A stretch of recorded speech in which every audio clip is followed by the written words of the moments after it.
ये first experiment है to prepare standard solution of Mohr salt.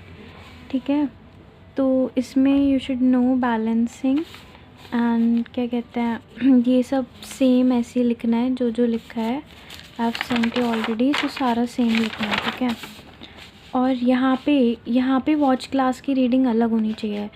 ठीक है, यहाँ पे हर बच्चे की वॉच क्लास की रीडिंग अलग होगी। 27 से 30 के बीच में कोई भी रीडिंग हो सकती है, और ये 4 पॉइंट भी मैटर करते हैं, सो ये भी चेंज करना, और ज़्यादा वेरिएशन मत करना, हल्का सा वेरिएशन करना। और अब ये आते हैं तो ये सबसे मेन है। ठीक है, यहाँ पे 4.8 है ना, तो यहाँ पे आपको 4.9 लेना है, ये रीडिंग लेनी थी। ठीक है, मैम ने कुछ कुछ बच्चों को अलग अलग करी है, तो हमें करी है ये 4.9। ठीक है, ये 4.9 और ये सेम एज इट इज़ लिखा जाएगा। ये कॉलम एज इट इज़ रखना, ये अपना रीडिंग ले लेना। ठीक है, सो यहाँ पे 4.9, यहाँ पे 4.2, 5.2, 5.2 भी ले सकते हो, या फिर 5.1, 5.1 भी ले सकते हो। ठीक है, आपकी मर्ज़ी है उन दोनों में से क्या लेना है, बट यहाँ पे यही रहेगा। और अगर 5.1 ले रहे हो तो दोनों वही होने चाहिए, 2 ले रहे हो तो दोनों वही होने चाहिए।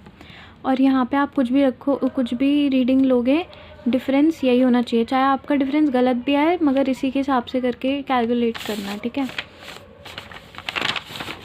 अब आते हैं कैलकुलेशन पे। तो यहाँ मैंने 5 लिखा था, तो वॉल्यूम 2 है ना, एक तो वॉल्यूम V1 हो गई और V2 हो गई। ठीक है, सो V1 को अब हम लिखेंगे 4.9। ठीक है, तो ये एक 4.9 लिखा जाएगा, ये 5 का 5 रहेगा। आप इसे 5.1 करोगे, अगर आप 5.1 लिखोगे तो 5.1, और 5.2 लिखोगे तो 5.2। जैसे मैं लिखूँगी 5.2, तो वो 5.2 रहना चाहिए। और ये जो एक 4 है, ये 5 है, इसे 4.9, मतलब एक V2 होंगी ना, देखो एक होगी 5.9 और एक या तो 5.1 या फिर 5.2, डिपेंड्स ऑन यू। ठीक है, अब आते हैं स्ट्रेंथ ऑफ KMnO4। ये हमें निकालनी थी, ये हमने निकाल ली, मगर वो हमसे पूछेंगे क्या हम मोहर सॉल्ट की स्ट्रेंथ निकाल सकते हैं, तो यस हम बिल्कुल निकाल सकते हैं। बस अब उसकी मोलारिटी पुट करो और उसका मोलर मास करो और ये निकल जाएगा। ठीक है, और फिर रिज़ल्ट, प्रिकॉशन एंड दिस वगैरह। ठीक है, अब मैं आपको बताती हूँ करते कैसे हैं। फर्स्टली एक ब्यूरेट लो।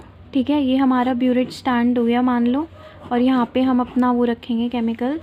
सो हमारे पास मोहर सॉल्ट है एक बीकर में, फिर हम उस बीकर से पिपेट ठीक है, पिपेट से सक करेंगे, फिर हम उसे कॉनिकल फ्लास्क में डालेंगे। किसी मोहर सॉल्ट को पिपेट से सक करने के बाद इस कॉनिकल फ्लास्क में डालेंगे। ठीक है, फिर अब ये होने के बाद हम क्या करेंगे, अब ये करने के बाद सबसे इम्पॉर्टेंट है H2SO4 डाइल्यूटेड।